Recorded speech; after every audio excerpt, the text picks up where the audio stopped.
Let me start with a strange truth about humans. We all think we understand ourselves until one day we discover a quiet, subtle trait that reveals a part of our inner world we never had words for. This trait, lived with our whole life, explains everything, shaping our relationships, decisions, emotional sensitivity, intuition, and even our loneliness. Today, I'm exploring one of those rare traits that psychologists observe but hardly ever talk about. If you have it, you possess a hidden depth that most people will never understand. There's a rare trait that quietly divides people into two groups, those who skim reality and those who feel its layers. If you're in the second group, you're not just deep, you're wired differently. So what is this rare trait? It's something called high internal referencing. In simple terms, you navigate life by listening inward, not outward. Your compass is internal. Your truth comes from your core, not your environment. You don't need external approval to validate your direction, nor the world's noise to decide what feels right. You don't need a majority vote to know when something aligns or when something feels wrong. To understand how powerful this is, let me paint a picture. Imagine two people walking through the same city. One sees the buildings, the traffic, the people. The other sees the unspoken tension between strangers, the emotional atmosphere of the street, the subtle contradiction in a friend's voice, the meaning behind every interaction. Two realities, same place, same moment, but totally different worlds. People with this rare trait don't just experience life, they interpret it, sense it, translate it. You're not just aware of what's happening, you're aware of the meaning beneath what's happening.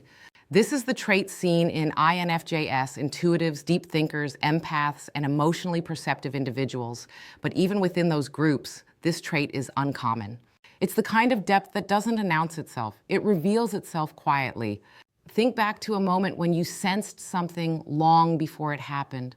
A breakup you felt coming, a friend hiding pain, a workplace shift, or an intuition that a decision was wrong. You didn't have evidence or signs, you just knew. People with this rare trait don't rely on clues, they rely on pattern energy, the emotional architecture beneath the moment. That gut feeling isn't just instinct, it's internal referencing, your hidden depth.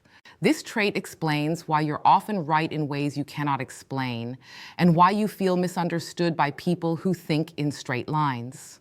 It explains why you struggle in environments obsessed with external validation and crave genuine connection instead of noise. Meaningful feedback moves you, but empty praise exhausts you. You're not hard to understand, you're hard to fake read. Shallow perception was never designed to decode deep people. Now let's break down the neuroscience behind this. Internal referencing is linked to heightened activity in the medial prefrontal cortex, the part of the brain responsible for introspection, emotional meaning, and self-referential processing.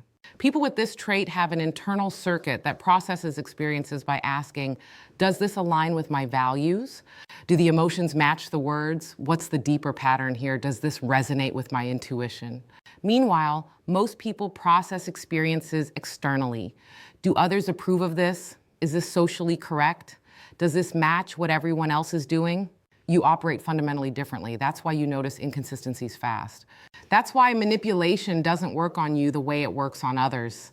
That's why you don't follow crowds. That's why your mind and heart operate like a private operating system.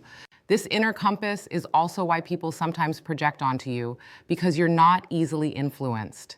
You don't mirror trends, absorb the dominant emotional tone, or bend easily. You listen inward before you listen outward, and people who don't have that ability often misunderstand it. People think you're overthinking because they've never experienced the depth of thinking you live with every day. But here's where the trait becomes magical. It doesn't just make you deep, it makes you accurate. People with strong internal referencing tend to be the ones others come to for clarity. You intuitively filter out noise, feel the emotional landscape of a situation, and hear the meaning behind what someone says, even when they don't hear it themselves. This trait also makes relationships intense. You're not interested in shallow connection or drawn to people who speak in surface language. You crave emotional maturity, people who express truth, not performance.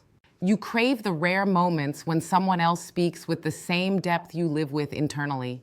And because of this, you often feel alone, not because you're isolated, but because very few people operate on your frequency. You're not too much. You're just used to reading life at a depth most people never touch. Here's the part most people overlook. This rare trait is both a gift and a burden.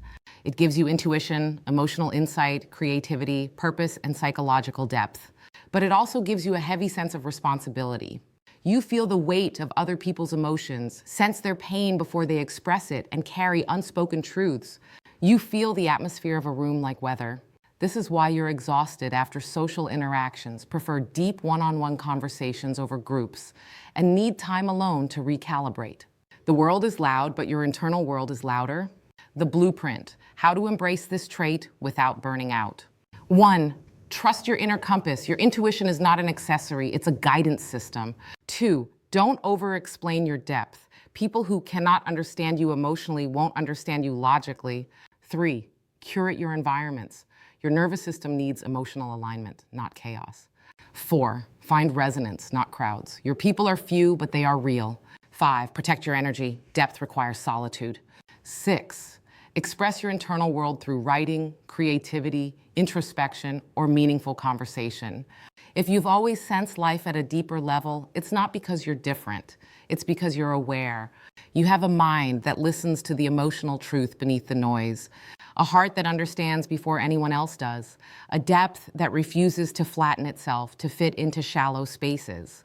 And that rare trait isn't a weakness. It's your signature, your compass, your hidden language, your quiet superpower. You're not imagining your depth, you're discovering it. And the more you honor that rare trait, the more your inner world becomes your greatest strength.